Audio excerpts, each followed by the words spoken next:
بسم اللہ الرحمن الرحیم۔ آپ پر سلامتی اور اللہ کی رحمت ہو۔ ٹی وی 87 دیکھنے کا شکریہ۔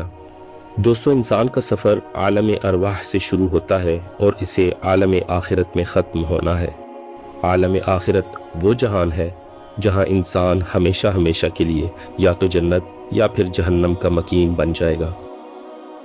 عالم ارواح اور عالم آخرت، ساتھیوں، ان دو جہانوں کے بیچ دو اور جہان یا عالم بھی موجود ہیں۔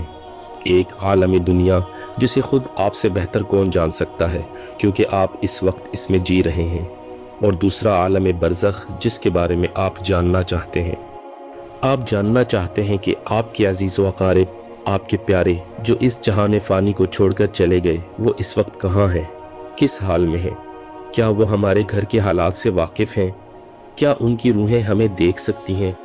یا کیا واقعی ہر جمعرات کو وہ ہمارے گھر آتی ہیں؟ ان سب سوالات کے جوابات ہمیں اس لیے بھی چاہیے تاکہ ہم جان سکیں کہ جب ہم اس دنیا سے کوچ کریں گے تو آگے کا سفر ہمارا کیسا ہوگا۔ کیا ہم اپنے ان پیاروں سے وہاں جا کر ملاقات کریں گے؟ اور جن کو ہم اپنے پیچھے چھوڑ کر جائیں گے، کیا انہیں دیکھ پائیں گے کہ ہمارے بعد وہ کس حال میں ہیں؟ تو دوستو، ان تمام سوالات کے جوابات حاصل کرنا عالم برزخ کی زندگی کو قرآن و سنت کی روشنی میں جانے بنا ممکن نہیں۔ آئیے جانتے ہیں عالم برزخ کیسی دنیا۔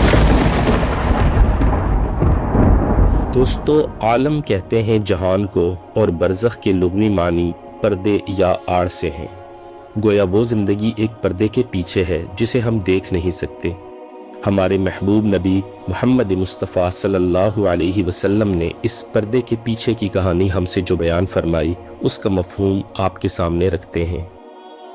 مستدرک للحاکم حدیث نمبر 107 میں درج ہے کہ بندہ مومن جب دنیا سے رابطہ توڑ کر آخرت کی طرف متوجہ ہوتا ہے تو سورج کی طرح چمکتے دمکتے سفید چہروں والے فرشتے جنتی خوشبودار کفن لے کر اس کے پاس آتے ہیں، حتیٰ کہ وہ تا حد نظر اس کے سامنے بیٹھ جاتے ہیں۔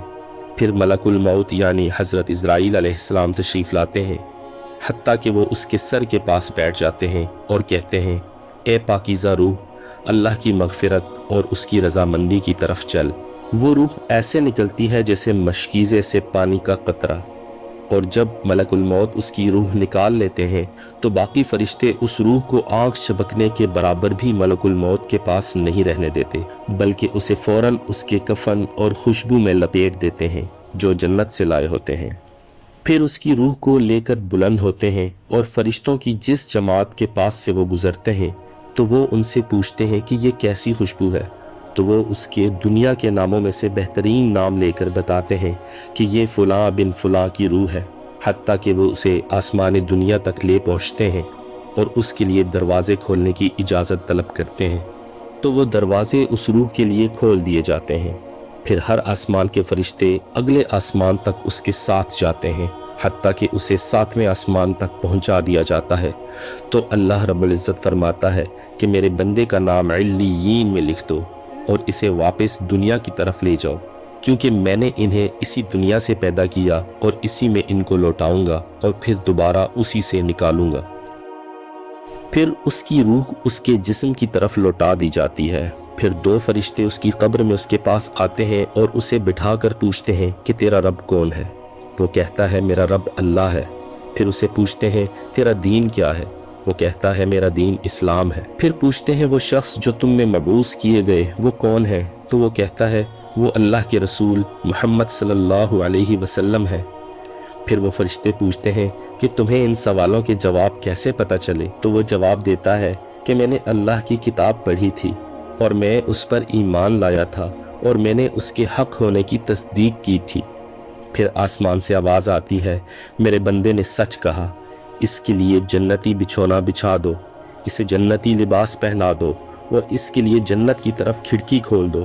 وہاں اسے ہوا کے جھونکے اور خوشبو بھی آتی ہوگی، اور حد نظر تک اس کی قبر کو کشادہ کر دیا جائے گا۔ خوبصورت چہرے، خوبصورت لباس اور بہترین خوشبو والا ایک شخص اس کے پاس آئے گا اور کہے گا اس چیز سے خوش ہو جا جو چیز تجھے خوش کر دے، یہ وہ دن ہے جس کا تجھ سے وعدہ کیا جاتا تھا۔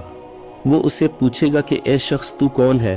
تیرا چہرہ بھلائی لانے والا چہرہ ہے، وہ جواب دے گا میں تیرا نیک صالح عمل ہوں جو تو دنیا میں کیا کرتا تھا۔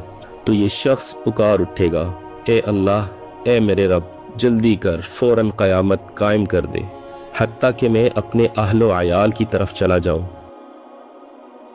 اسی طرح جب ایک مجرم شخص کی موت کا وقت آتا ہے تو سیاہ چہروں والے فرشتے بالوں سے بنا ہوا ایک کمبل لے کر آسمان سے نازل ہوتے ہیں اور تا حد نظر اس کے سامنے بیٹھ جاتے ہیں۔ پھر ملک الموت اس کے پاس آتے ہیں حتیٰ کہ اس کے سر کے پاس بیٹھ جاتے ہیں اور فرماتے ہیں اے خبیث روح، اللہ کی ناراضگی کی طرف چل۔ وہ روح مرنے والے کے جسم میں پھیل جاتی ہے اور ملک الموت اسے ایسے کھینچتے ہیں جیسے لوہے کی گرم سلاخ کو گیلے اون کے کپڑے میں سے کھینچا جاتا ہے۔ پھر ملک الموت کے پاس باقی فرشتے پلک جھپکنے کے برابر بھی اس روح کو نہیں رہنے دیتے، حتیٰ کہ وہ اسے بالوں سے بنے ہوئے کمبل میں لپیٹ لیتے ہیں اور اس سے زمین کے مردار سے نکلنے والی انتہائی بری بدبو نکلتی ہے۔ وہ اسے لے کر اوپر چڑھتے ہیں تو فرشتوں کی جس جماعت کے پاس سے گزرتے ہیں وہ کہتے ہیں یہ کیسی خبیث روح ہے، تو وہ اس کے دنیا کے ناموں میں سے سب سے قبیح نام لے کر بتاتے ہیں کہ یہ فلاں بن فلاں کی روح ہے، حتیٰ کہ اسے آسمان دنیا تک لے کر جایا جاتا ہے۔ اس کے لیے آسمان کے دروازے کھولنے کی درخواست کی جاتی ہے تو آسمان کے دروازے اس کے لیے نہیں کھولے جاتے۔ پھر اللہ فرماتا ہے کہ اس کا نام زمین کی سب سے نیچے والی پستی کی جگہ سجیین میں لکھ دو۔ پھر اس کی روح کو شدت کے ساتھ پٹخا جاتا ہے اور اس کے جسم میں لوٹا دیا جاتا ہے۔ تو دو فرشتے اس کی قبر میں آ کر اس سے پوچھتے ہیں کہ تیرا رب کون ہے؟ وہ حیرت زدہ ہو کر کہتا ہے ہائے افسوس، ہائے افسوس، میں نہیں جانتا۔ پھر پوچھتے ہیں تیرا دین کیا ہے؟ وہ پھر حیرت زدہ ہو کر کہتا ہے ہائے افسوس، میں نہیں جانتا۔ پھر اسے پوچھا جاتا ہے کہ جو شخص تم میں مبعوث کیے گئے تھے وہ کون ہے؟ تو وہ کہتا ہے ہائے افسوس، میں نہیں جانتا، میں نہیں جانتا۔ تو فرشتے کہتے ہیں تو نے خود پڑھ کر سمجھنے کی کوشش کیوں نہیں کی، یا جن کو سمجھ تھی تو ان کے ساتھ کیوں نہیں چلا؟ پھر آسمان سے آواز آتی ہے اس نے جھوٹ بولا، اس کے لیے جہنم کا بچھونا بچھا دو اور جہنم کی طرف ایک کھڑکی کھول دو۔ پھر وہاں سے جہنم کی گرم ہوا اس کی طرف آتی رہے گی اور اس کی قبر کو اس قدر تنگ کر دیا جائے گا کہ اس کی پسلیاں ایک دوسرے کے اندر داخل ہو جائیں گی، اور قبیح چہرے والا شخص گندے لباس میں انتہائی بدبو کے ساتھ اس کے پاس آئے گا اور کہے گا تمہیں ایسی چیزوں کی بشارت ہو جو تمہیں غم زدہ کر دے، یہ تیرا وہ دن ہے جس کا تجھ سے وعدہ کیا جاتا تھا۔ وہ پوچھے گا تو کون ہے؟ تیرے چہرے سے تو خیر کی توقع نظر نہیں آتی۔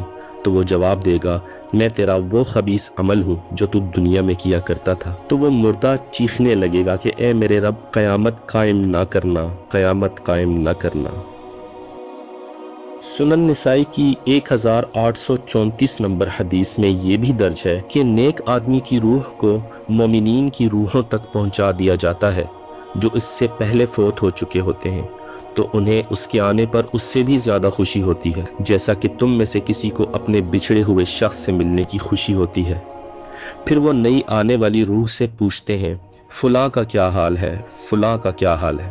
تو وہ جواب دیتا ہے کہ تم جس شخص کے بارے میں مجھ سے پوچھ رہے ہو وہ تو فوت ہو چکا ہے، کیا وہ تمہارے پاس نہیں آیا؟ تو وہ سمجھ جاتے ہیں کہ وہ اپنے ٹھکانے حاویہ میں پہنچ چکا ہے۔ ساتھیوں، مذکورہ احادیث سے یہی ثابت ہوتا ہے کہ جو انسان عالم دنیا سے ایک مرتبہ عالم برزخ تک پہنچ جائے تو پھر اس کا دنیا سے رابطہ مکمل طور پر ختم ہو جاتا ہے۔ کجا یہ سوچنا کہ روحیں جمعرات کو اپنے گھر لوٹائی جاتی ہیں، یہ محض ان مولویوں کی پھیلائی گئی خرافات ہیں جو اپنے ویکینڈ پر آپ کے گھر سے بھنا ہوا چھوٹا گوشت کھانے کے خواہش مند ہوتے ہیں۔ سورہ یاسین آیت نمبر 31 میں اللہ فرماتا ہے کیا یہ نہیں دیکھتے کہ ہم نے ان سے پہلے کتنے لوگوں کو ہلاک کر دیا تھا، اب وہ ان کی طرف لوٹ کر نہیں آئیں گے۔ ساتھیوں، ہم نے قرآن و سنت کا موقف آپ کے سامنے کھول کر رکھ دیا ہے، باقی اللہ جسے چاہے کسی کے حال سے باخبر کرنا تو وہ ہر چیز پر قادر ہے۔ اللہ ہمارے علم میں مزید مفید اضافہ فرمائے۔ اپنے چینل کو سبسکرائب کرنا نہیں بھولیے گا، ویڈیو کو لائک اور شیئر کیجیے۔ خوش رہیے، خوش رکھیے، فی امان اللہ۔